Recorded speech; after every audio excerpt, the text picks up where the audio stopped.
The vaccination rate for staff at nursing facilities is leaving some family members worried about the well-being of their loved ones. CBS News' Vanessa Murdock reports. Catalina Perez turned 99 years old Monday.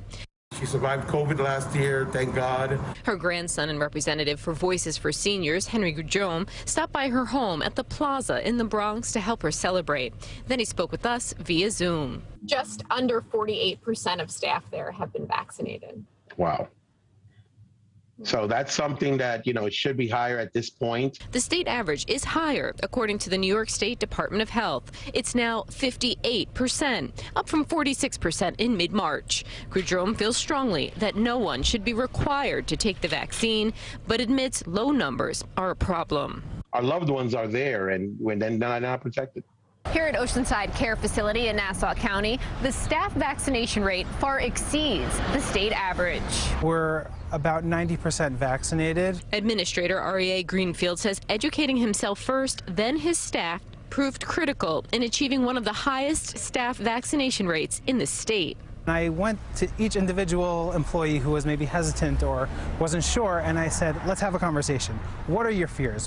What aren't you sure about? What is bothering you? What's making you nervous? We asked Greenfield if staff vaccinations affect visitation. It could, in the sense where they're more prone to being tested positive for COVID-19, which would close up visitation.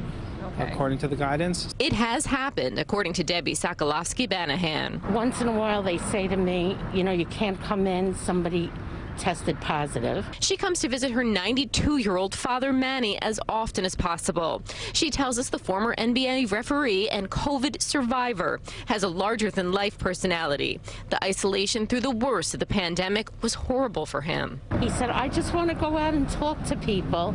I want to eat with people in the dining room. She, too, believes vaccines should not be mandatory. But I really feel that for the safety of these lovely people who are at the end of their lives, they should do it not for themselves, but for them. The New York State Department of Health shared this statement with CBS 2 News. Nursing homes have an obligation to vaccinate their residents and staff. And as a result of the Department of Health's continued intervention, we're seeing progress. In April, emergency regulations required nursing homes to offer vaccines to staff and residents.